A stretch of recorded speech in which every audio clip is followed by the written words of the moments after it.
ప్రభుడవు నీవు, ప్రభువైన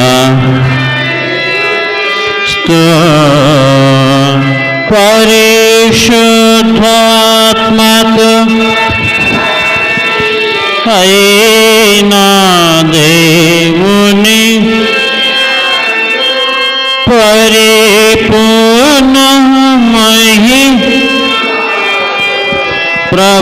ప్రభాలోచనా విపుడు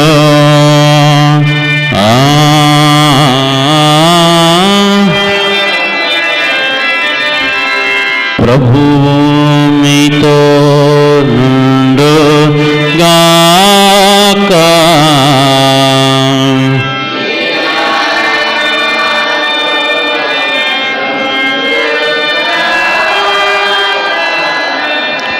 ప్రార్థించుము. ఓ దేవా, నిన్ను ప్రేమించి వారి కొరకు నల్ల యోచనకు మించిన మంచి వాటిని నువ్వు సిద్ధపరిచినావు. సమస్తమైన వాటికంటే నిన్ను ఎక్కువగా ప్రేమించు మేము కోరగల వాటన్నిటికి మించిన నీ వాగ్దానములను పొందినట్లు ప్రేమతో మా హృదయం నింపుమని నీతోనూ పరిశుద్ధాత్మతోనూ సదా ఏక దేవుడివై యుగములు జీవించు పరిపాలించునుండు నీ కుమారుడు మా ప్రభుని యేసు క్రీస్తు ద్వారా నిన్ను వేడుకొనుచున్నాము. ఆమేన్. కూర్చున్నామండి. త్రిత్వంలోని 5వ ఆదివారం కొరకైన లేఖన భాగాలను చదువుగా విందము. పాత నిబంధన పాఠము విలాప వాక్యములు 3వ అధ్యాయము 22వ వచనం నుంచి 32వ వచనం వరకు ఈ విధంగా రాయబడి ఉన్నది.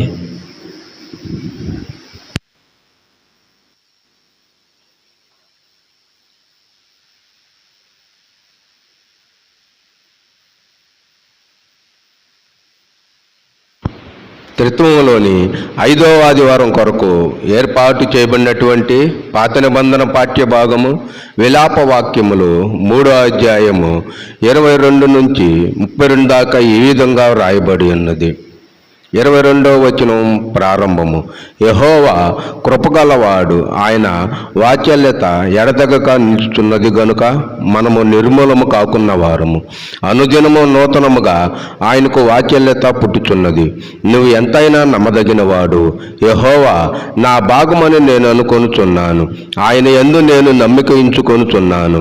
తాను ఆశ్రయించు వారి ఎడల యెహోవా దయాళుడు. తాను వెదుకు వారి ఎడల ఆయన దయచూపువాడు.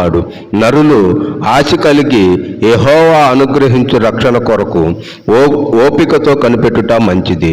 యవ్వన కాలమున కాడు మోయుట నరునికి మేలు. అతని మీద దానిని మోపినవాడు యెహోవాయే గనుక అతడు ఒంటరిగా కూర్చుండి మౌనంగా ఉండవలెను. నిరీక్షణ దారము కలుగునేమో అని అతడు బూడిదను మూతి పెట్టుకొనవలెను. అతడు తాను కొట్టువాని తట్టు తన చెంప తిప్పవలెను. అతడు నిందతో నింపబడవలెను. ప్రభువు సర్వకాలము విడనాడడు. ఆయన బాధ పెట్టినను తన కృపా సమృద్ధిని బట్టి జాలిపడును. ఈ వాక్యము ఇంత పర్యంతము. పరిశుద్ధుడవగు దేవా, పావన శక్తుడ దేవా, పావన మార్చ దేవా, మమ్మన కనిక నింపుము. పత్రిక పాఠము అపోస్తుల కార్యములు 5వ అధ్యాయము 34వ వచనం నుంచి 42వ వచనం వరకు ఈ విధంగా రాయబడినది.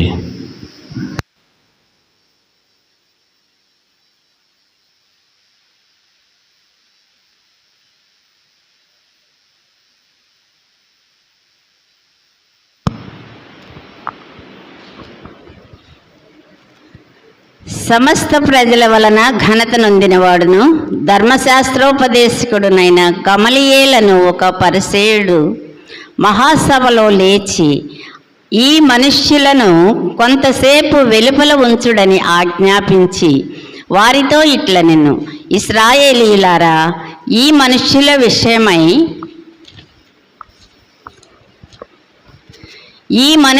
విషయమై మీరేమి చేయబోచున్నారో జాగ్రత్త సుమండి.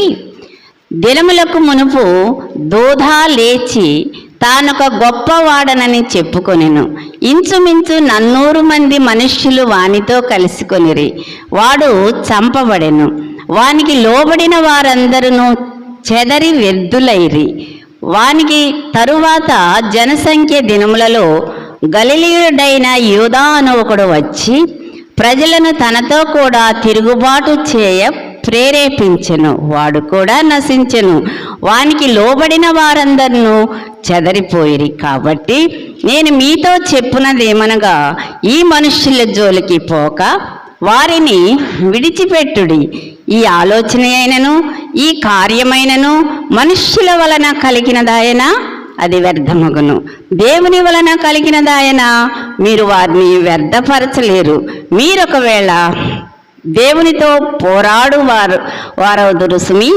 వారు అతని మాటకు సమ్మతించి అపోస్తలులను పిలిపించి కొట్టించి యేసు నామమును బట్టి బోధింపకూడదని ఆజ్ఞాపించి వారిని విడుదల చేసిరి.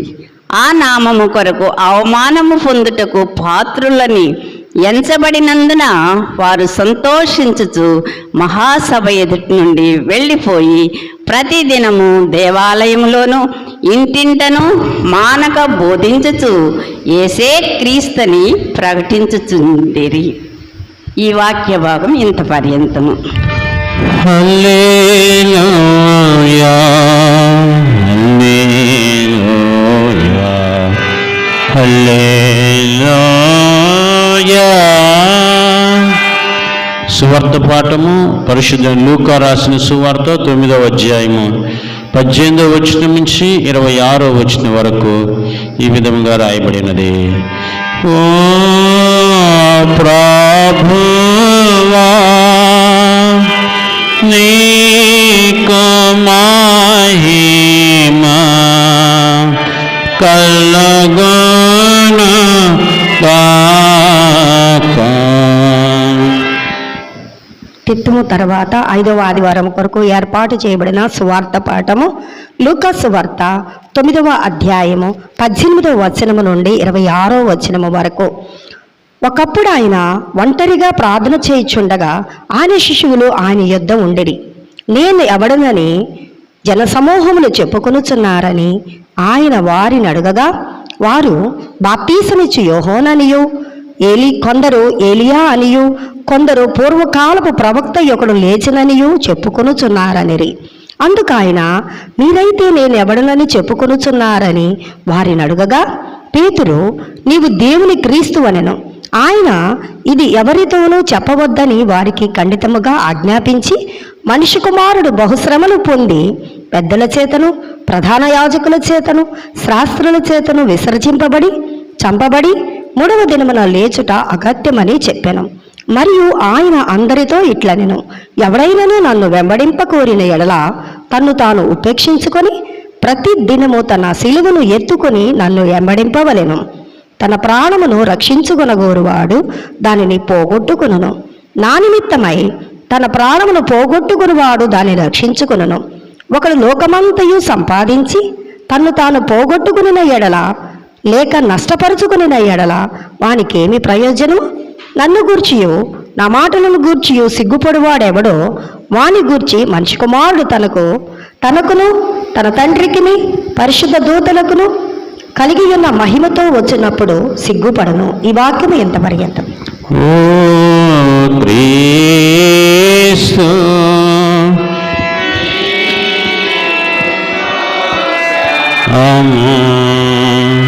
కలగోను కాక. అపోస్తల విశ్వాస ప్రమాణం ఒప్పుకుందాం. భూమి ఆకాశములను సృజించిన సర్వశక్తి గల తండ్రి అయిన దేవుని నమ్ముచున్నాను. ఆయన ఏక కుమారుడు మన ప్రభువైన యేసుక్రీస్తు నమ్ముచున్నాను. ఈయన పరిశుద్ధాత్మల గర్భం ధరింపబడి కన్య అయిన మరొక పుట్టి పొంతు పిలాతు అధికారం క్రింద శ్రమపడి సిలువ వేయబడి చనిపోయి సమాధి చేయబడి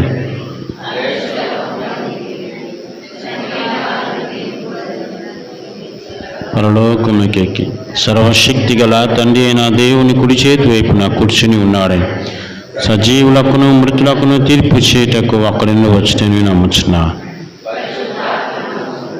పరిశుద్ధ క్రైస్తవ సంఘముకు పరిశుద్ధుల సహవాసము పాపక్షమాపణ శరీర పునరుద్ధానం నిత్య జీవనం అని నమ్ముచున్నాను. ఆమేన్. కూర్చున్నామండి. 405వ కీర్తన దేవుడే నాకు ఆశ్రయంబు అనే కీర్తన పాడుకుందామండి. దేవుడే నాకాశ్రయంబు దివ్యమైన దుర్గము మహావినోడు రాపదల సహాయుడై నంద్రోచును. అభయ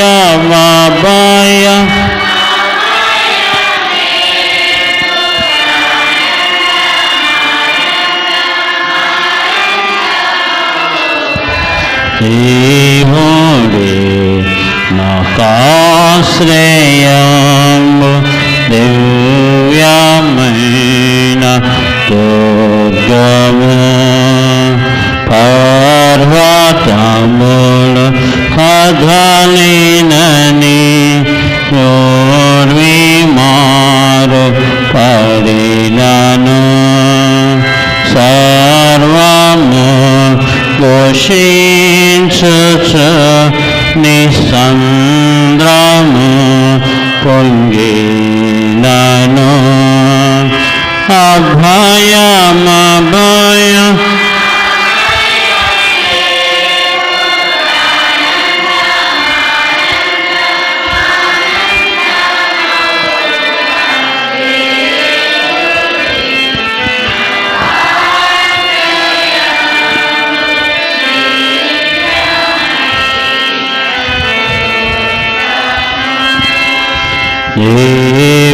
దేవుడెప్పుడు తోడుగాక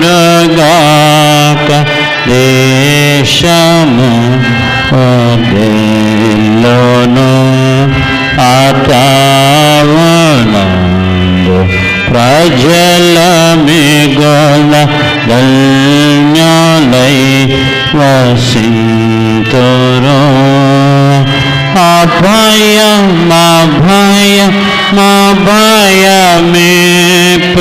భయమిప్పుడానంద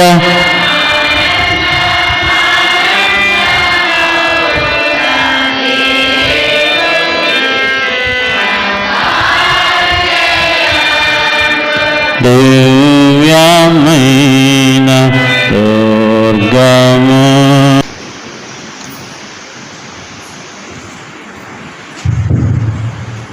మన తండ్రి నుండి ప్రభు యేసు క్రీస్తు నుండి కృపయు సమాధానం కలుగుగాక. ఆమేన్.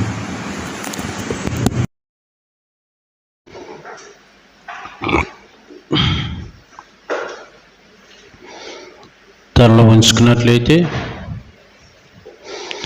ప్రార్థన చేసుకుందాం. పరిశుద్ధుడైన మా తండ్రి, నీ పరిశుద్ధ పాదాలకు వందనాలు. మరి యొక్క ఆదివారము నీ సన్నిధిలో కాలము గడుపుకునే ధన్యతను మాకు ఇచ్చావు. అందుని బట్టి నీకు కృతజ్ఞతాస్తుతులు చెల్లిస్తున్నాం. వాక్యాన్ని ధ్యానిస్తుండగా నీ దీనదాసులను నీ ఆత్మతో అభిషేకించండి. బిడ్డల వాక్యాన్ని సంపూర్ణంగా అంగీకరించే మనస్సులను ప్రసాదించమని, నా నోటి మాటలను మా అందరి హృదయ ధ్యానములను నీ దృష్టికి అంగీకారంగా చేసుకొని మహిమ పొందమని యేసయ్య దివ్యనామను వేడుకొని ప్రార్థన చేస్తున్నాం మా తండ్రి. ఆమేన్. అందరికి వందనాలు. మరొకసారి వందనాలు. Thank you. కొద్ది చల్లగా ఉంది కదా కదా. కాబట్టి మనం దేవుని సన్నిధిలో, ఆయన నీడలో, ఆయన చాటున మనము కొద్దిసేపు మన జీవితాలను సంతోషపరచుకోవటానికి దేవుడు గొప్ప సమయం ఇచ్చాడు. అందును బట్టి దేవాతి దేవునికి మనము వందనాలు, కృతజ్ఞతాస్తుతులు మనం చెల్లించాలి. దేవుని బిడ్డలారా, మనం త్రిత్వంలో 5వ ఆదివారంలో ఉన్నాం. కాబట్టి మనం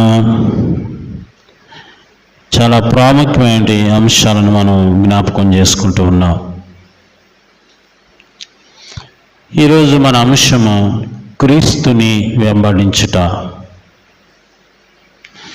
క్రీస్తుని వెంబడించుట.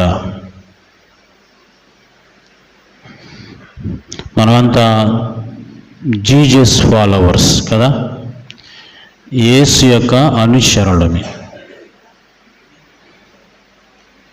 ఇంకా చెప్పాలంటే యేసు క్రీస్తు యొక్క శిష్యులం. ఈజ్ నాట్ ఎ క్రిస్టియన్ కదా. మనం ఎవరు అంటే ఆయన యొక్క శిష్యులం. ఆయన గురు. సంస్కృతంలో గురు అనే పదానికి అంధకారములో ఉన్న వంటి వారిని వెలుగులో తీసుకొచ్చేవాడే గురువు. కాబట్టి ఈరోజు మనం చాలా ప్రాముఖ్యమైన అంశాన్ని మనం జ్ఞాపకం చేసుకోబోతున్నాం. 3 లేఖన భాగాలు మనం చదువుకున్నాం. దేవుని బిడ్డలారా, మనము ఈరోజు ఉదయకాలం కూడా నేను అక్కడ మాట్లాడటం జరిగింది ఫస్ట్ సర్వీస్లో. మరొకసారి కొన్ని తలంపులు మీతో పంచుకోవాలనుకుంటున్నా. పరిశుద్ధ గ్రంథంలో పెద్ద ప్రవక్తలు ఉన్నారు కదా. పెద్ద ప్రవక్తలు యెషయా, ఇర్మియా, యెహెజ్కేలు, దానియేలు. వీళ్ళని మనం పెద్ద ప్రవక్తలుగా చిత్రీకరించాం. ఇంకా ఉన్నారు ప్రవక్తలు కదా. కానీ ఇర్మియా ఈరోజు మనకి జ్ఞాపకం చేసేవంటి కొన్ని విషయాలు విలాపవాక్యముల గ్రంథంలో మనం చూడబోతున్నాం. దేవుని బిడ్డలారా, చరిత్ర ఎప్పుడు కూడా మర్చిపోకూడదు, అవునా? ఇశ్రాయేలు యొక్క జీవిత చరిత్రలో కొన్ని విషయాలు మనం జ్ఞాపకం చేసుకోవాలి. ఇశ్రాయేలీలకి దేవుడు ఒక పేరు పెట్టాడు, కవెనెంట్ పీపుల్ కదా, నిబంధన ప్రజలు. ఈ నిబంధన ప్రజలు చాలాసార్లు నిబంధన మీరారు కదా. అంటే దేవుడు చెప్పిన మాటను వీళ్ళు ఏం చేశారు? మర్చిపోయారు. అందుకే ఇశ్రాయేలీయులు 3 చాలా పొందారు దేవుని దగ్గర, చాలా పొందుకున్నారు వాళ్ళు. ప్రాముఖ్యంగా 3 వారు దేవుణ్ణి అడిగి పొందుకొని వాటిని నిలబెట్టుకోలేకపోయారు వాళ్ళు. అందులో ఒకటి రాజు కావాలి. ఏమన్నారు వాళ్ళు? రాజు కావాలి. ఎవరి దగ్గరికి వచ్చి అడిగారు తెలుసా? సమూయేలు దగ్గరికి వచ్చి అడిగారు, మాకు సకల లోక మర్యాదలు చొప్పున రాజు కావాలి. అంటే న్యాయాధిపతులు మాకు సరిగా న్యాయం చేయలేదు. కాబట్టి రాజు కావాలన్నప్పుడు దేవుడి దగ్గరికి వచ్చి సమూయేలు చెబుతాడు, అయ్యా ఈ ప్రజలు రాజు కావాలంటున్నారు, ఏం చేద్దామంటే వారు చెప్పినట్టు చెయ్యి సమూయేలు. ఎందుకో తెలుసా? వారు రాజు కావాలని కోరుకున్నారు కాబట్టి వారు ఎవరిని ఇష్టపడతలేదు తెలుసా?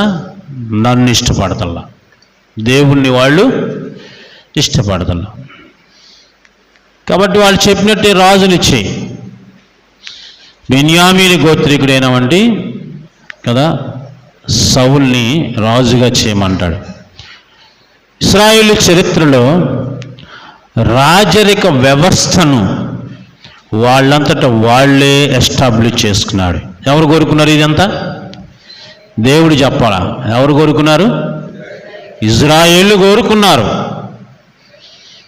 మాకు రాజు కావాలి, సింహాసనం కావాలి, కిరీటం పెట్టుకునే రాజు కావాలి, అర్థమైందా? సైన్యం కావాలి, యుద్ధాలు జరగాలి, ఆయుధాలు ఉండాలి, ఇలాంటి అనుభవాల్ని వారు కోరుకున్నాడు. తర్వాత సౌలు దేవుని మాట వినకపోతే ఆయన్ని తీసివేసి దావీదుని రాజుగా చేశాడు కదా. First king Saul, second king, best king ఎవరయ్యంటే కింగ్ డేవిడ్ కదా. కాబట్టి తర్వాత రాజులు అందరూ వచ్చారు. దావీదు తర్వాత చాలామంది రాజులు వచ్చారు కదా. అయితే వారి జీవిత చరిత్రలో రాజరిక వ్యవస్థను పాడు చేసుకున్నారు. అంతేనా? ఏ రాజు కూడా సరిగా పరిపాలన చేయలే. అందుకే యేసు ప్రభు వారు అందుకే రావాల్సి వచ్చింది. యూదుల రాజుగా పుట్టినవాడు ఎక్కడ కదా. కాబట్టి వాళ్ళు కోరుకున్నది మొట్టమొదటి ఏంటంటే రాజు కావాలి అన్నారు. కానీ దాన్ని వాళ్ళు నిలబెట్టుకున్నారా? రెండోది, మందసం ఊరూరు తిరుగుతుంది కాబట్టి ఈ మందసాన్ని ఒక స్థలం ఏర్పాటు చేద్దామని చెప్పి కదా ఒక దేవాలయం కట్టాలి అన్నారు కదా. ఏం కట్టాలన్నారు వాళ్ళు? దేవాలయం. అంటే ఈ దేవాలయం ఎలాంటిదంటే ఈ ప్రపంచంలో ఎవ్వరు కూడా కట్టని వంటి దేవాలయం కదా. దేవాలయం కట్టుకున్నారు వాళ్ళు. మనందరూ తెలుసు దేవాలయం కట్టడం ఎవరి వల్ల జరిగిందో ఎంత మనకు తెలుసు కదా. ఆ దేవాలయానికి వాడబడిన వంటి పరికరాలు కానీ ఇవన్నీ కూడా కదా. కానీ దేవాలయం కూడా పాడైపోయింది. పాడైందా లేదా? పాడు చేశారా? ఎంత భయంకరంగా చేశారో. వాళ్ళు కోరుకున్న ఇవన్నీ దేవాలయం కావాలి, రాజు కావాలి, మూడోది ఏం కోరుకున్నారు? దేశం కూడా కావాలి. మాకు ఒక సపరేట్గా దేశం, ఇజ్రాయేల్ దేశం. ఆలోచించేయండి. ఈ మూడు వాళ్ళు కోరుకున్నారు. ఈ మూడు కూడా పాడైపోయినాయి. రాజు పాడైపోయింది, దేవాలయము పాడైపోయింది, దేశం విడిచిపెట్టి పారిపోయారు వాళ్ళు. ఎక్కడికి వెళ్ళారు వాళ్ళు? బబులోను దేశంలోనికి వెళ్ళారు. ఎందుకు వెళ్ళారు? బబులోను దేశంలోకి ఎందుకు అయ్యారు? దేవుని నిబంధనను వారు మీరారు. శత్రు రాజులకి వాళ్ళు లోబడిపోయారు. ఉత్తర రాజ్యము, దక్షిణ రాజ్యం పతనం అయిపోయింది. రెండు రాజ్యాలు పతనం అయిపోయాయి. యెరూషలేము దేవాలయము ధ్వంసం, యెరూషలేము పట్టణము ముట్టడి వేయబడింది తెలుసా. కాల్చివేయబడింది. మహిమ కిరీటముగా ఉండవలసినటువంటి యెరూషలేము శిథిలమైపోయింది అంటాడు. ఆ స్థితి చూస్తూ ఈరోజు ఇర్మియా విలపిస్తున్నాడు తెలుసా మీకు. ఆ స్థితి చూస్తూ విలపిస్తున్నాడు. ఎట్లా? మొదటి అధ్యాయము, విలాప వాక్యముల గ్రంథము మొదటి అధ్యాయము మొదటి వచనం చదువుకుందాం. 1వ అధ్యాయం 1వ వచనం. జనభరితమైన పట్టణము ఎట్లు ఏకాకియే దుఃఖాక్రాంత అయ్యను, అది విధవరాలి వంటిదాయను. అన్యజనులు ఘనతకెక్కినది, సమస్థానములో రాజకుమార్తె అనేది ఎట్టు పన్ను చెల్లించినదైపోయాను కదా. ఈరోజు మనం జ్ఞాపకం చేసుకున్నాం, జనభరితమైన పట్టణం, ఎప్పుడు జనంతో నిండిపోయేవంటి పట్టణము ఏమైపోయింది ఇది కదా, విధవరాలు వంటిది అయిపోయిందంట. బా, దేవుని బిడ్డలు ఈరోజు మనం జ్ఞాపకం చేసుకున్నాం. ఏడుస్తున్నారండి వాళ్ళు. ఇర్మియా ఏడుస్తున్నాడు. దేనికి? దేవాలయం పాడైపోయింది.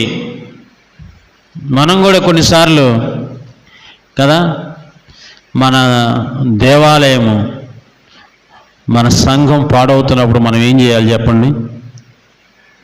ఏం చేయాలి? చాలామంది నాతో అంటారు, ఏంది పాస్టర్ గారు, ఏంది తగువ అవుతున్నాయి అంట కదా. మన సంఘంలో ఈ గొడవలు భలే విచిత్రంగా ఉన్నాయి కదా. కానీ మనల్ని చూసి చాలామంది నవ్వుతున్నారు తెలుసా.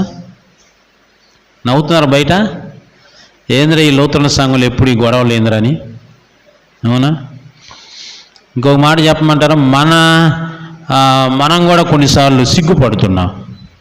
నేనేమంటానంటే, మనం చేయవలసిన పని ఏంటంటే ప్రార్థన చేయాలి.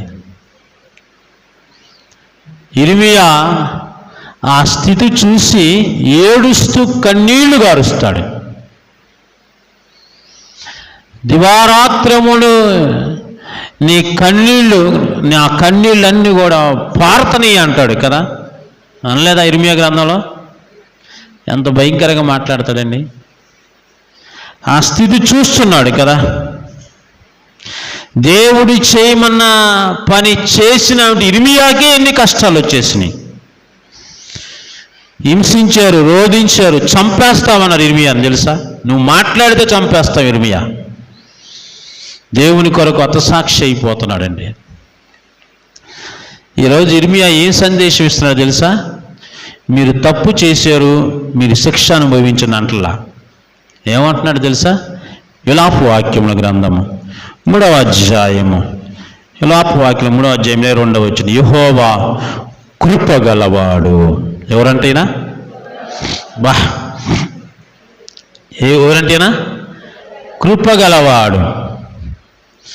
క్రైస్తవులకి 2 లక్షణాలు ఉండాలి. ఒకటి కసాయితనం ఉండాలి, రెండోది ఏముండాలి? కనికరం ఉండాలి. అర్థమైందా? కసాయితనం అంటే ఏంది? చంపటం కదా. అంటే మనం చంపుకోమని కాదు ఇక్కడ. మనం ఏమవ్వాలి తెలుసా? పాపాన్ని మనం ఏం చేయాలి? చంపేయాలి కదా. ఇప్పుడు యేసు ప్రభు వారు దేవుడు మాట్లాడుతున్న మాట ఏంటంటే, ఇర్మియా ద్వారా మాట్లాడిస్తుంది ఏంటంటే, దేవుడు కృపగలవాడు. ఆయన కృప అంత గొప్పదండి. ఆయన కృప వర్ణించలేము. 77వ సంకీర్తన 8-9 వచనాల్లో ఒక మాట ఉంది చూడండి. 77వ సంకీర్తన 8-9 వచనాలు. ఆయన కృప ఎన్నటికీ లేకుండా మానిపోయినా, ఆయన సెలవిచ్చిన మాట తరతరములకు తప్పిపోయినా, దేవుడు కటాక్షింపమానినా, ఆయన కోపించి వాత్సల్యత చూపుకుండునా కదా. ఏందంట? ఆయన కృప ఎన్నటికీ లేకుండా మానిపోయినా, మానిపోదు. ఆయన కోపించుచునే ఏం చేపిస్తాడంట? వాత్సల్యత చూపుతాడంట. ఈరోజు దేవుని బిడ్డ మన జ్ఞాపకం చేసుకుందామండి. ఎందుకు? ఆ కాలంలో ఆ వైభవాన్ని చూసుకుని ఇర్మియా ఈరోజు మాట్లాడుతున్నాడు. ఆయన మిమ్మల్ని దండించడు. ఆయన మిమ్మల్ని రీఎస్టాబ్లిష్ చేసుకుందాం. మళ్ళీ ఈ దేశాన్ని, సంఘాన్ని పునర్నిర్మాణం చేద్దాం కదా. అందుకే అంటాడు కూడా, పునాదులే పాడైతే నీతిమంతులేమి చేయగలరు. కానీ ఇక్కడ ఏంటో తెలుసా? ఇర్మియా ఏం చెబుతున్నా? అయ్యా ఆయన కృప కలిగిన వాడయ్యా, ఆయన కోపించుచునే వాత్సల్యత చూపించాడు. మనం నిర్మూలము కాకున్నాము కదా. ఆయన ఎంతైనా నమ్మదగిన వాడు. బా, ఎవరంటే ఆయన ఎంత నమ్మదగిన వాడండి ఆయన. ఈరోజు దేవుని బిడ్డలారా, మన జీవితాల్లో ఈ సత్యాన్ని మనం గమనించాలి కదా. ఆయన కృపను మనం ఎప్పుడు తలంచుకుంటూ ఉండాలి కదా. ఆయన కృప చాలా గొప్పది. మనల్ని పడిపోతున్న వారిని నిలబెట్టేదే కృప కదా.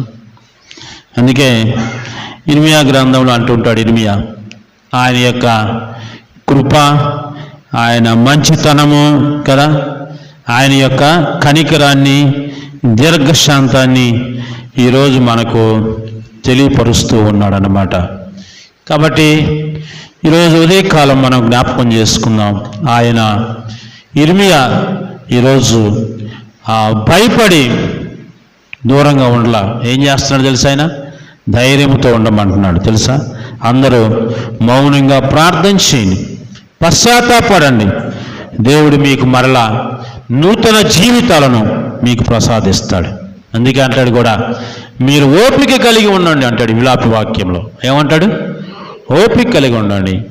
నవన కాలములో ఉండేవారు ఎలాగైతే కాడి మోస్తారో మీకు అలాంటి లైఫ్ మీకు ఇస్తాడు అంటున్నాడు.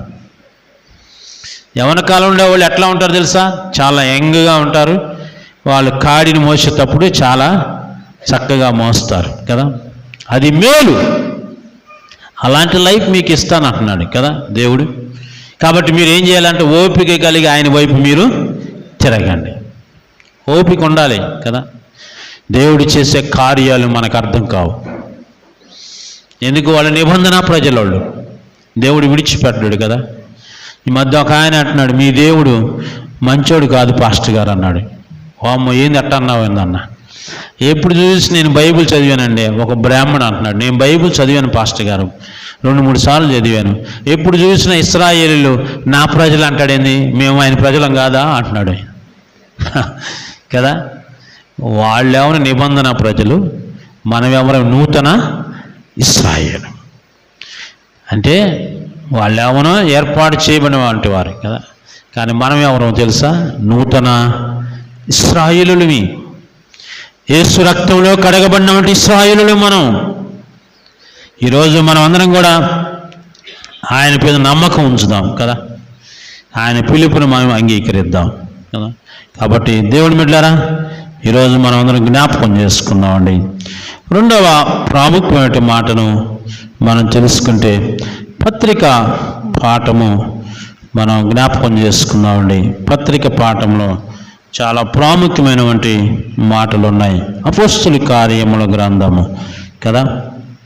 అపోస్తుల కార్యముల గ్రంథము 5వ అధ్యాయము 34వ వచనం నుంచి 42వ వచనం వరకు కదా. ఇది మనకి కంటిన్యూ అవుతుంది కదా.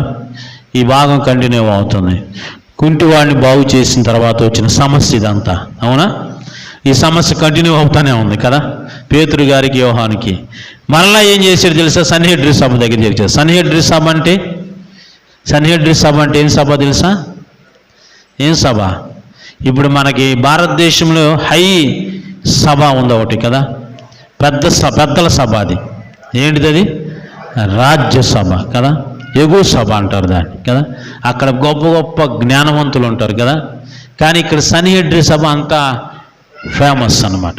ఈ సన్హెడ్రి సభలో ఎవరెవరు ఉంటారు తెలుసా? శాస్త్రులు ఉంటారు, యాజకులు ఉంటారు కదా, గొప్ప గొప్ప వాళ్ళు ఉంటారు. వాళ్ళు చెప్పిందే చట్టం. రెండో వాళ్ళు ఎవరు ఏం మాట్లాడటానికి వీల్లేదు. ఈ సన్హెడ్రి సభ దగ్గరికి పేతురు, యోహాను తెచ్చారు. తెచ్చిన తర్వాత వాళ్ళని చంపేయాలంటారు తెలుసా? చంపేయాలంటారు. బాగా ఆలోచించేయండి.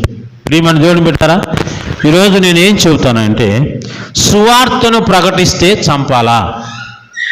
అవునా? ప్రార్థన చేస్తే ఒక ఆయన తీసుకెళ్ళి సింహాల బోన్లు వేశారు. ఎవరిని?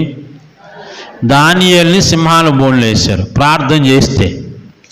మరి ఇప్పుడు మనం ప్రార్థన చేయట్లేదు, మనల్ని ఎక్కడ వేయాలి? ఏమండి?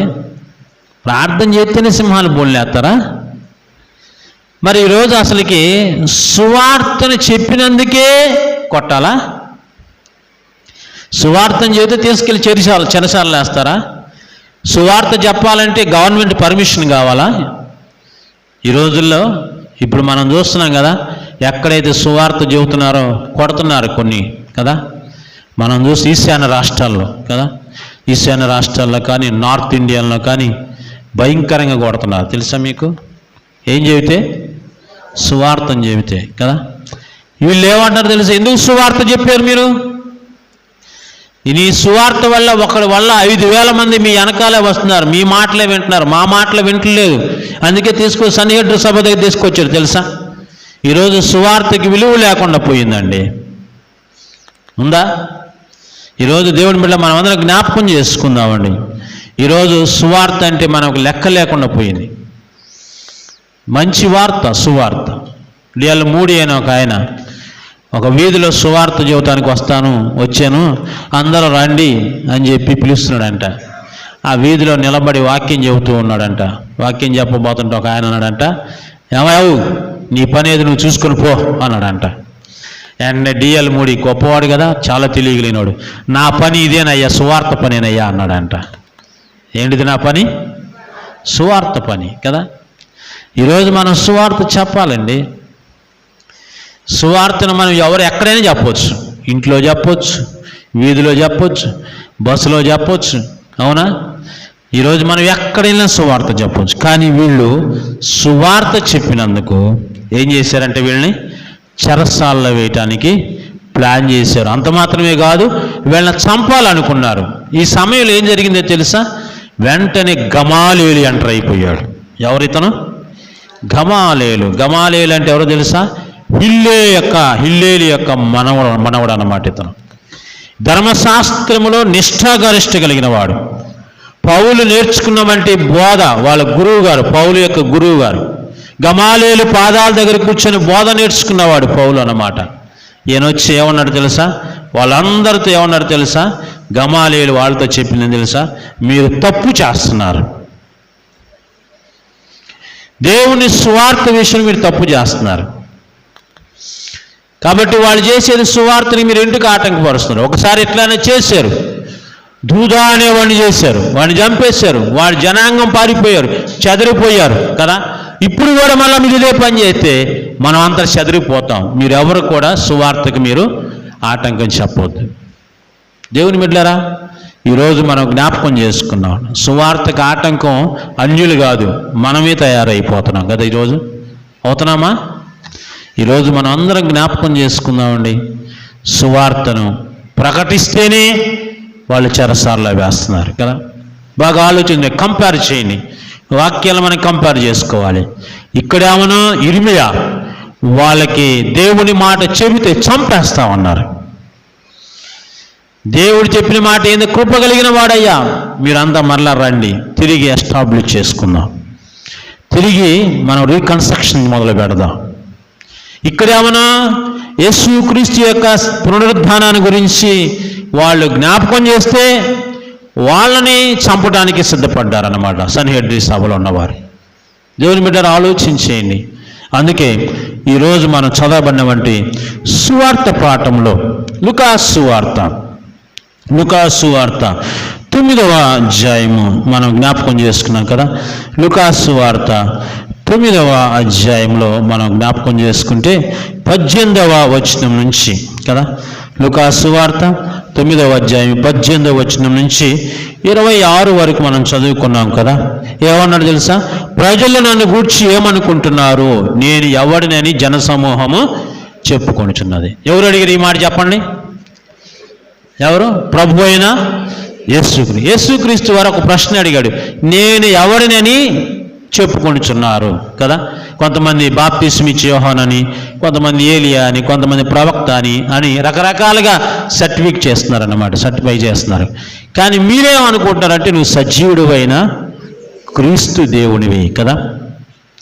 యేసు ప్రభు అంతటి వాడే నా గురించి ఏమనుకుంటున్నారు అని అడిగితే కదా, మనం ఎప్పుడైనా అడిగామా? సంఘంలో అడిగామా?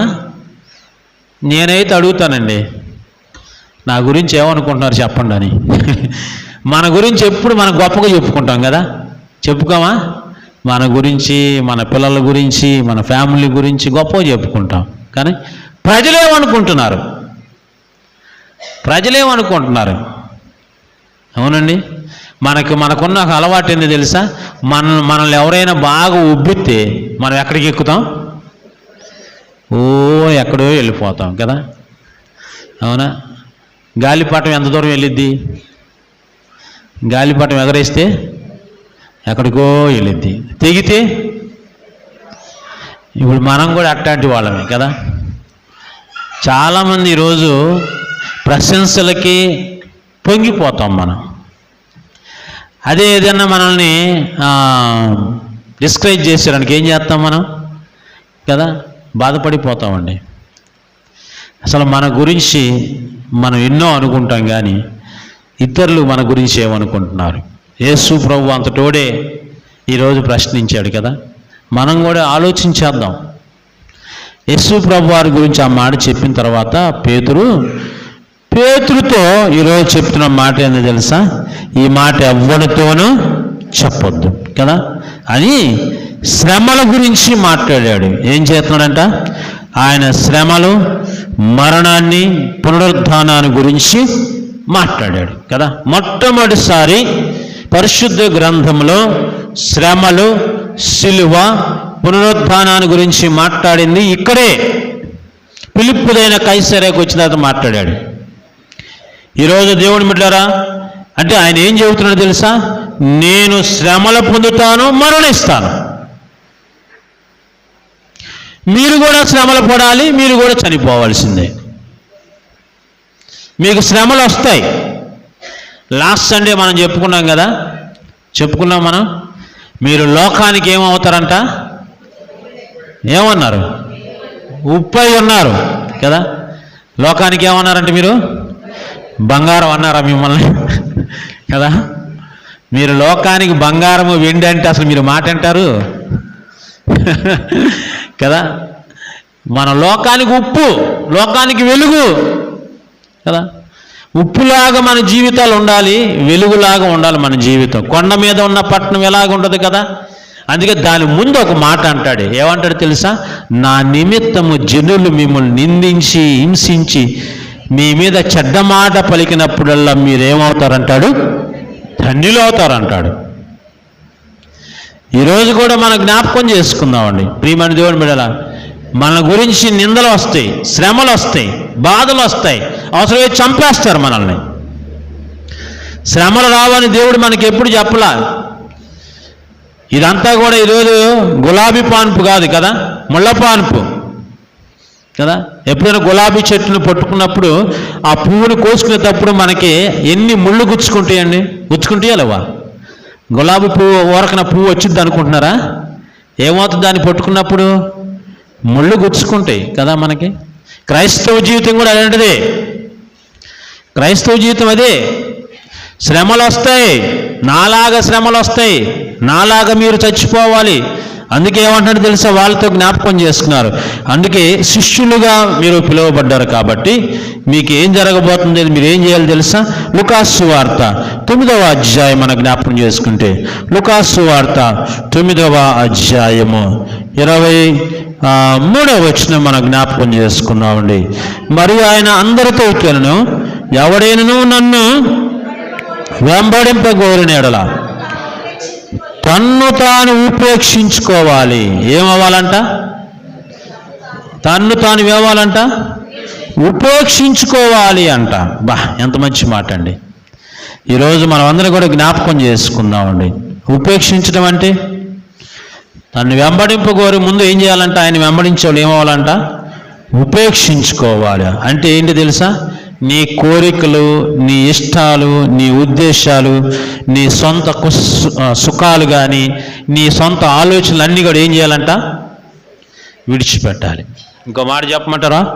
గలతీయులకు రాసిన పత్రిక 2వ అధ్యాయము 20వ వచనంలో ఒక మాట ఉంది చూడండి. గలతీయులకు రాసిన పత్రిక 2వ అధ్యాయము 20వ వచనము. 2వ అధ్యాయము 20వ వచనము.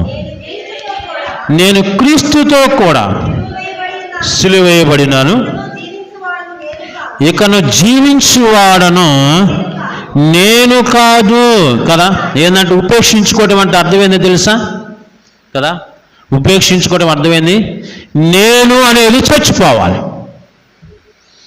నాది అనేది చచ్చిపోవాలి, నా సుఖం నా ఇష్టం కదా, ఇవన్నీ ఏమవ్వాలంట, చంపేసుకోవాలి. అంతేనా? ఈరోజు మనలో చాలామంది నేనే అంటారు మనవాళ్ళు. ఏమండి అసలు నేనంటే ఏమనుకుంటున్నావు? ఎవరికి కావాలి? నేను అనేది మన దగ్గర ఉందంటే అది నీకు అహానికి గర్వానికి. యేసు ప్రభువుకి ఒక్కడికే సంబంధించింది. నేను గొర్రెలకు మంచి కాపరిని, నేను ఉన్నవాడను అనేవాడను కదా, నేనే మార్గము సత్యం. మీరు ఎప్పుడైనా టైప్ మిషన్ చూసారా? టైప్ మిషన్లు ఎక్కువగా ఆల్ఫాబెటాలు ఏ అక్షరం ప్రెస్ అవుతుందో తెలుసా? ఐ. ఎందుకంటే మనం ఎక్కువగా మనల్ని మనం ఫోకస్ చేసుకుంటున్నామండి. నువ్వు క్రైస్తవ జీవితాన్ని అలవర్చుకోవాలి, ఆయన శిష్యుడిగా నువ్వు ఉండాలి అంటే ముందు నువ్వేవాలి తెలుసా? ఉపేక్షించుకోవాలి కదా. నీ ఇష్టాలన్నిటి కూడా చంపేసుకోవాలి, నీ కోరికలన్నీ చంపేసుకోవాలి కదా. అందుకే అంటాడు, నన్ను వెంబడించేవారంట తన్ను తాను ఉపేక్షించుకోవాలంట. రెండోది ఏంటంట, ప్రతి దినము తన సిలువని ఎత్తుకోవాలి.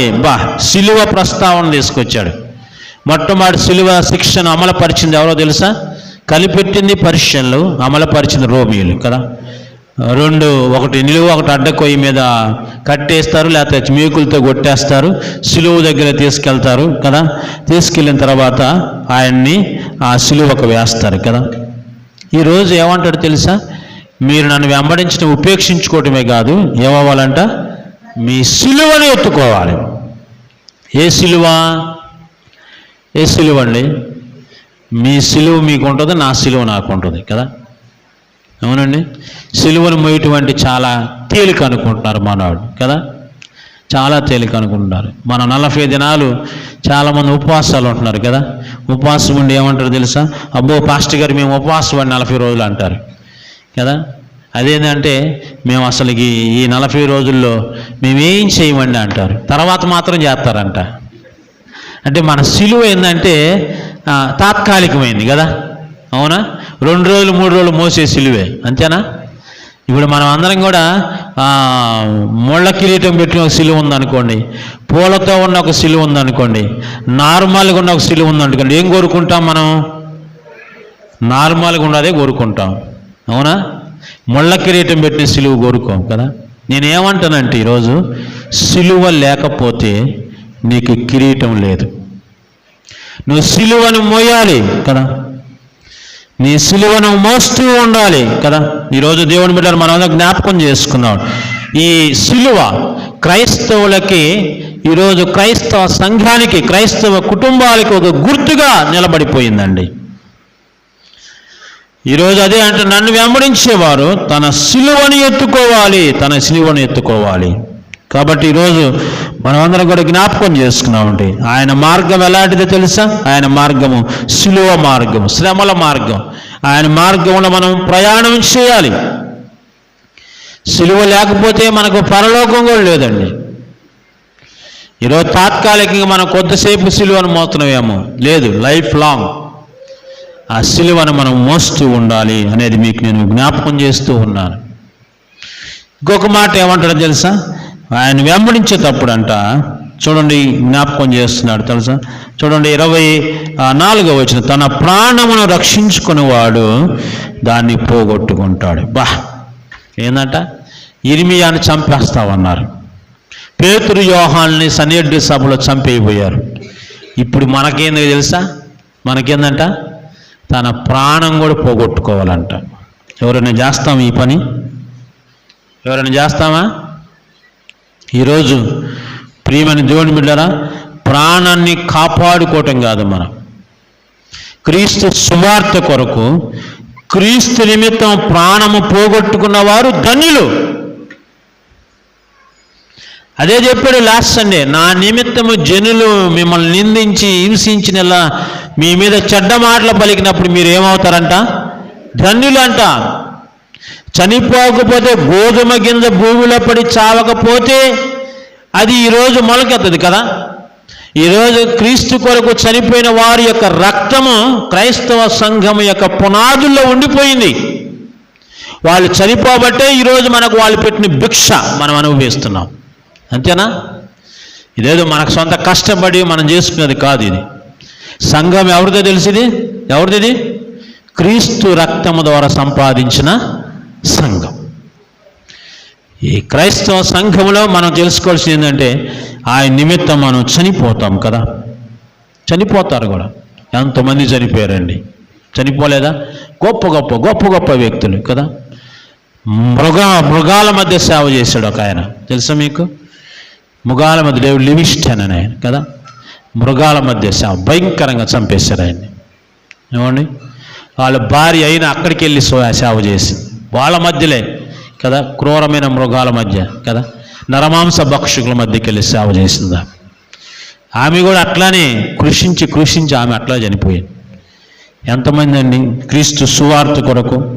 అందుకే ఈరోజు మన జ్ఞాపకం చేసుకున్నాడు. ఉపేక్షించుకోవాలి, సిలువను మొయ్యాలి కదా. లోకమంతా సంపాదించుకుంటున్నారు, కానీ క్రీస్తు కొరకు నీ ప్రాణాన్ని పోగొట్టుకుంటున్నావా? అందుకే ఈరోజు అంటాడు కూడా, మనమందరం కూడా కదా ఒక మాట చివరిలో మనకు జ్ఞాపకం చేస్తాడు. ఏమన్నాడు తెలుసు? లూకాసు వార్త 9వ అధ్యాయం. లూకాసు వార్త 9వ అధ్యాయం మనం జ్ఞాపకం చేసుకుంటే 26వ వచనం.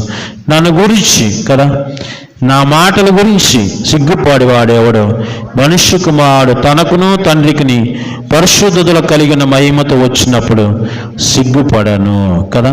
అది 25వ వచనంలో అంటాడు కూడా, ఒకరు లోకమంతా సంపద ప్రాణం పోగొట్టు వానికి ఏమీ కదా లేని ఎడల నష్టపరుచుకునే ఎడల వాడికి ఏమీ ప్రయోజనము కదా.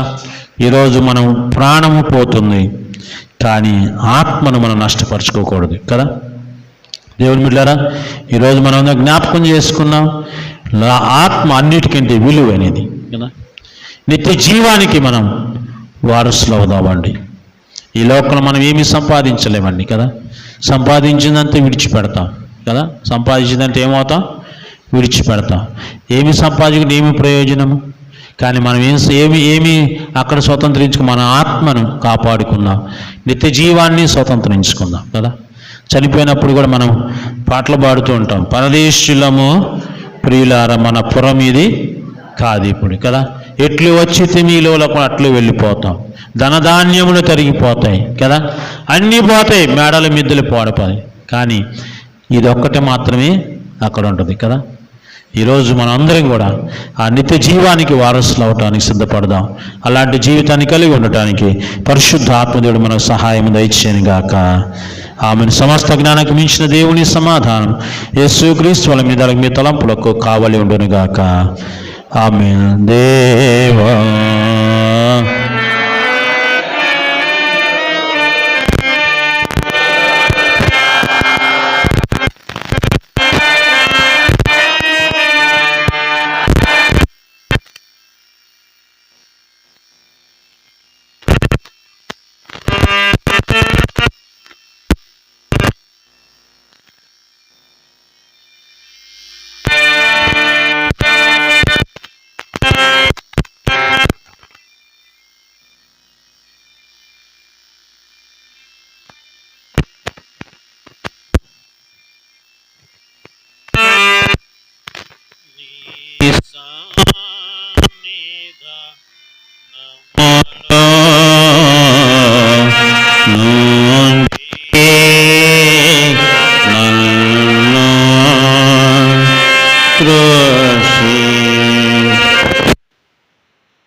కూర్చున్నాం.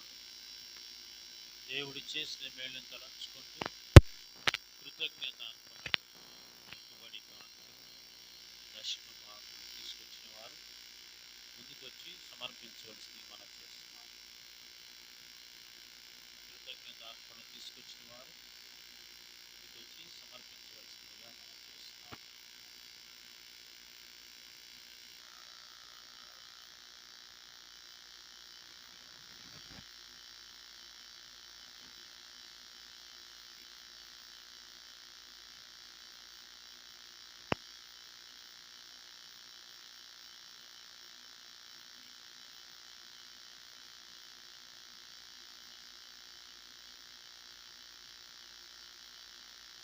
ప్రార్థన చేసుకుందాం. పరిశుద్ధులైన మా తండ్రి, మహోన్నతుడ నీకు వందనాలు. శ్రేష్టమైన ప్రతివియు సంపూర్ణ ప్రతిఫలము నీ యొద్ద నుండి మానవులకు అనుగ్రహిస్తున్నారు.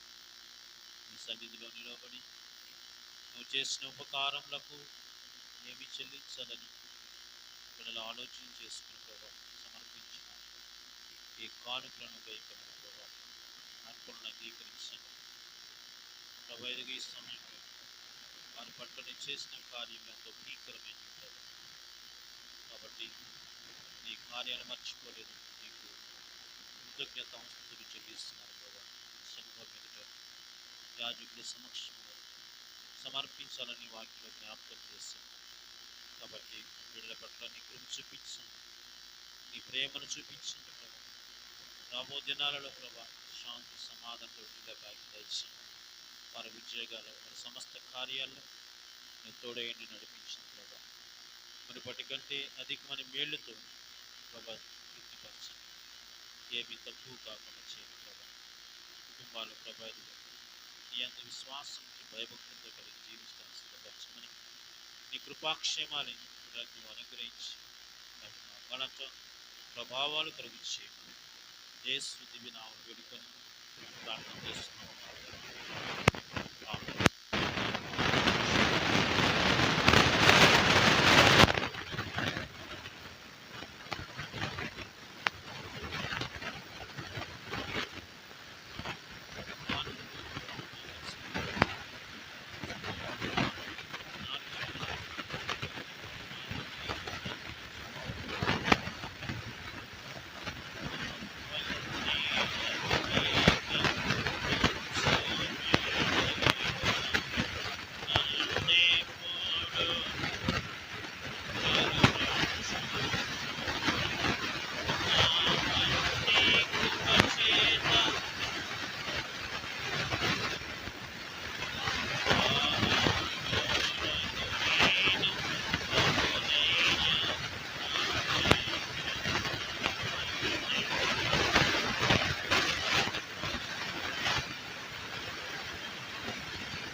మార్చుకోమని ప్రభా, ఇది మా అందరి యువతుల సంఘాన్ని అయ్యా అదిగో సినడ్ బిషప్, మోడల్ బిషప్, నాయకులు అందరం బట్టి ప్రార్థన చేసుకుంటున్నాం ప్రభా.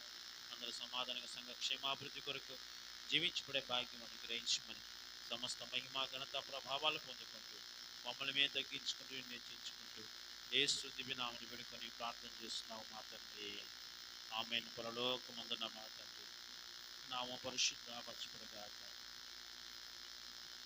నీ చిత్తం పరలోకమందు నెరవేర్చినట్లు భూమి మీద నెరవేరుగాక. అనుదిన ఆహారాన్ని మాకు దయచేయి.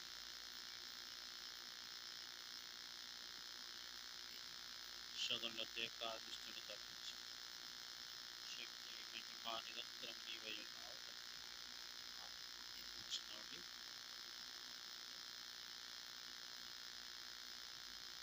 సంఘ ప్రకటన గమనించండి. గడిచిన ఆదివారం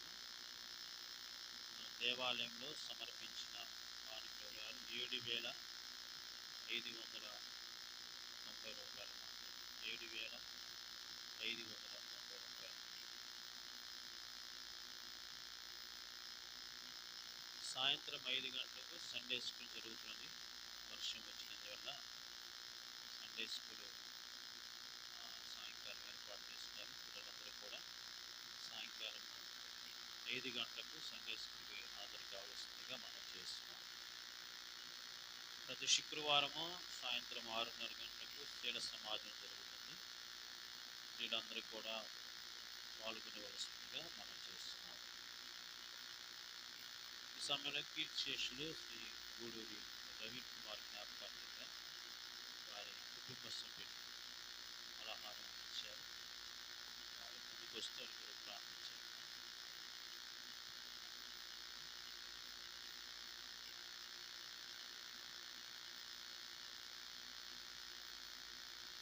వర్షంగానే వస్తే సాయంత్రం సందేశం గూడూరు రవికుమార్ గారి జ్ఞాపకాన్ని కుటుంబ సభ్యులు పలహారం తీసుకొచ్చారు. ముందుకు వస్తే వారి కొరకు ప్రార్థించారు.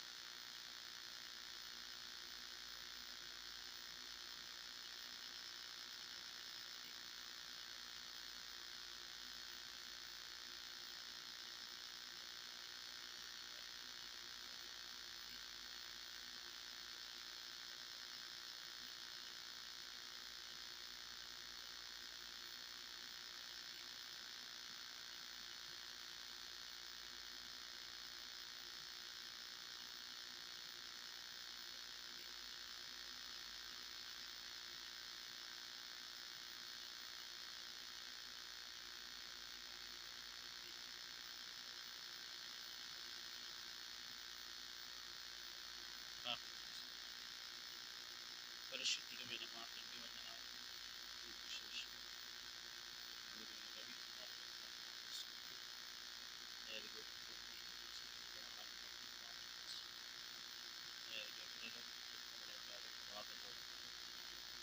కావలసిన ఆదరణ పదార్థం ఇచ్చి నీతి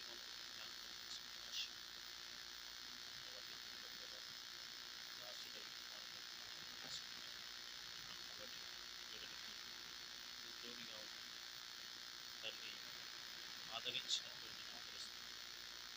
ఆదరించి ధైర్యపరిచినదిగో వారికి నువ్వు అన్ని విధాలుగా నడిపించి కష్టాలు, బాధలు, అన్ని రకాలుగా తోడుగా చీకటి ఛాయ మరణాచారం చేసిన పనులు తోడు ఏంటి నడిపించిన కావాల్సిన ఆశీర్వాదాలు అనుగ్రహించి ఆ నిరంతరం విశ్వాసాన్ని కాపాడు ముందుకు సాగే భాగ్యం అనుగ్రహించి మహిమ పొందండి ప్రభావ. అయ్యాడు ఈ పలహారం తీసుకొచ్చింటే పరిశుభ్రపరిచి అయ్యాడు ఈ పలహారం తీసుకొచ్చినందువల్ల అయ్యాదిగా మీరు గుర్తుపరచడం కాదు, ఇంకా నేను కొనసాగుతూ విశ్వాసం కలిగి జీవించి చనిపోయిన వారి కంటే ప్రభావ అయ్యాదిగా సజీవుడు వెంట నిన్ను జ్ఞాపకం చేసుకుంటూ విశ్వాసం కలిగి జీవించడానికి అనుగ్రహించి యేసు దివ్యనామమున వేడుకొని ప్రార్థన చేస్తున్నాం. ఆమె తండ్రి కుమార పరిశుద్ధ ఏక దేవుని దీవెన సదా మీకు తోడై ఉంది.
అండి మరి డీకన్ ముర్రా మనోజ్ గారు వారి ముందుకు రావాల్సిన మనం చేస్తున్నాం.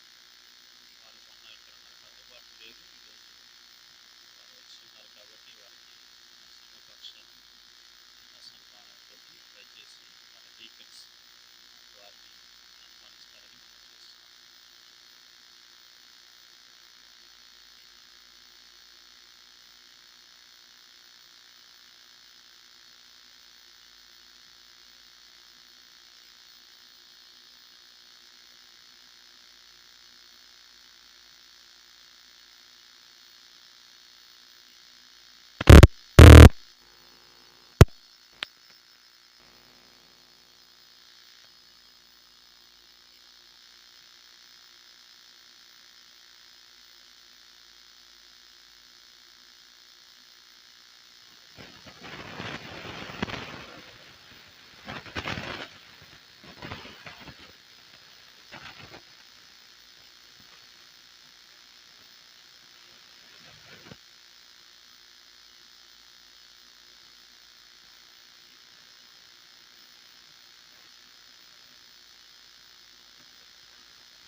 ఈ సమయంలో గూడూరు ప్రసాదరావు గారు వచ్చి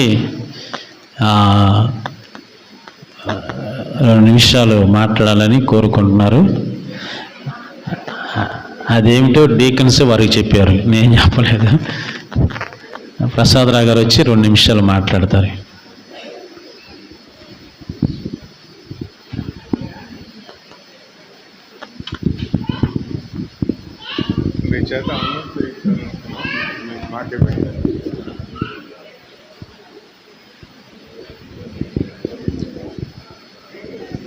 నాకు ఈ అవకాశం ఇచ్చిన త్రియేక దేవునికి నిండు వందన చెల్లించుకున్నాను. అదేవిధంగా సంఘ కాపరి రెవరెండ్ ఎస్ మాణిక్యరాజు కూడా పొందాల్చుకుంటున్నాను. మరి ఇరు డీకన్లకు, సంఘస్థులకు, స్త్రీలకు, పెద్దలకు కూడా నా ప్రేమపూర్వక వందనలు, మరి అభినందనలు.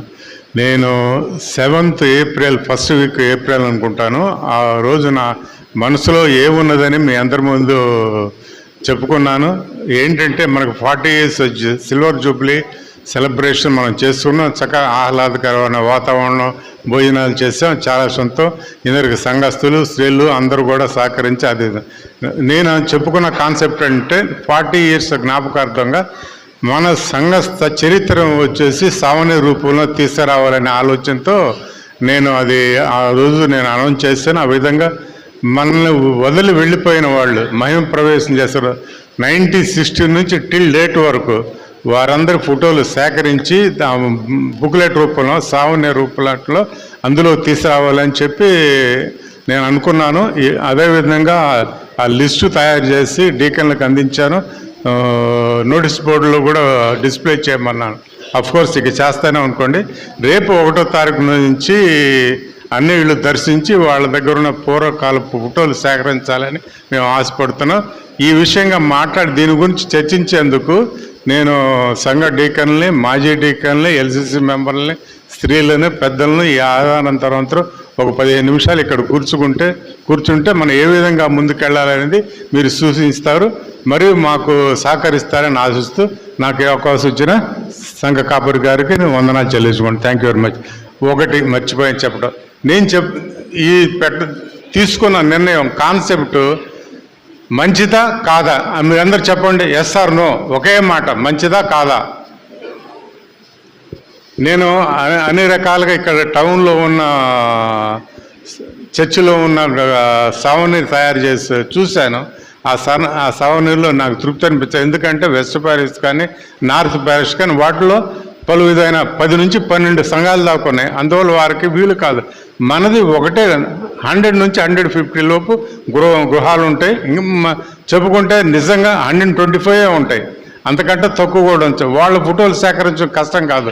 మనమంతా ఒక చోట ఉన్నాం, మనందరం కలిసి ఉంటున్నాం కాబట్టి మన పూర్వీకులకు జ్ఞాపకార్థంగా ఫోటోలు సేకరించి అందులో ప్రింట్ చేయించాలని ఆశ. అందులో అఫ్కోర్స్ సంఘ కాపర్లు కూడా ఉంటారు అనుకోండి. ఆ ఉద్దేశంతోనే 7th ఏప్రిల్న నేను మొదలుపెట్టాను. ఆ లిస్టు కూడా కొంతమందికి నేను చేర్చాను. 8 ఆలోచించి నాకు ఫోటోలు ఇచ్చి సహకరించండి. ఈ విషయమై చర్చించేందుకు ఇక్కడ కాస్త పావుగంట ఉంటే చాలా మంచిదని నేను ఆశిస్తూ మిమ్మల్ని అందరూ కోరుతున్నాను. Thank you very much. Thank you sir. మంచిది. మనందరం కలిసి చివరిగా ఆంధ్ర క్రైస్తవ కీర్తన పుస్తకం నుండి 521వ కీర్తన, యేసుతో టీవీ గాను పోదమా. పల్లవి మొదటి చరణం, చివరి చరణం మాత్రమే పాడుతామండి. యేసుతో టీవీ గాను పోదమా, అడ్డుగా వచ్చు వైరి గెల్వను, యుద్ధనాదంబుతో పోదమా.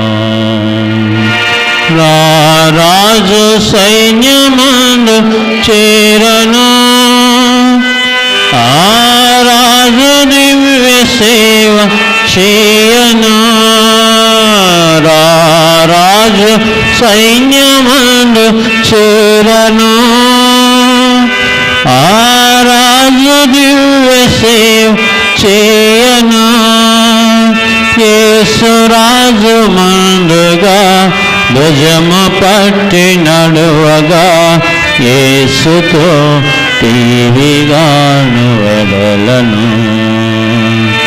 యేసుతో టీవీగాను పోదమా, అడ్డుగా వచ్చు వైరి గెల్వను, యుద్ధనాదంబుతో పోదము. ఓ యువతి యువకులార,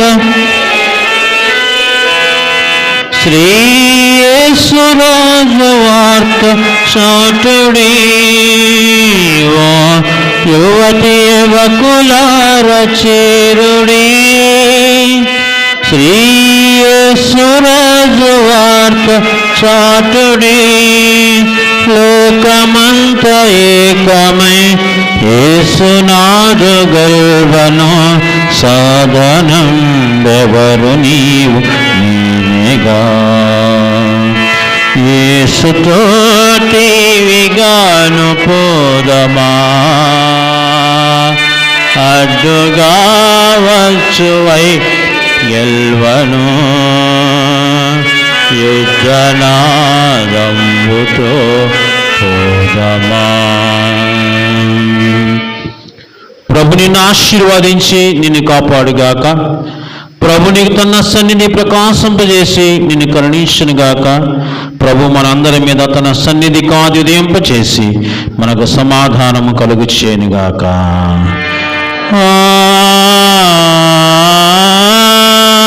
ఆమేన్.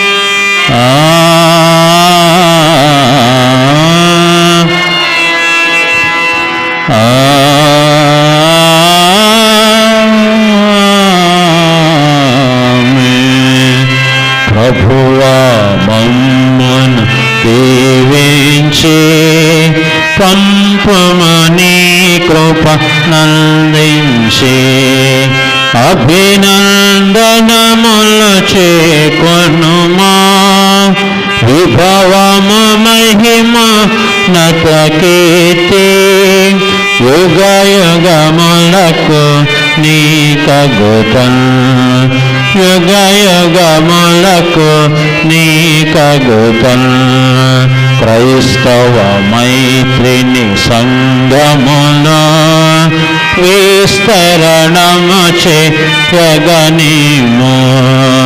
నేస్తవ భావము లోకములో నిరుపగదయగనుము కీర్తి, యుగ యుగములకు నీకగుతన్, యుగ యుగములకు నీకగుతన్. ఆమేన్.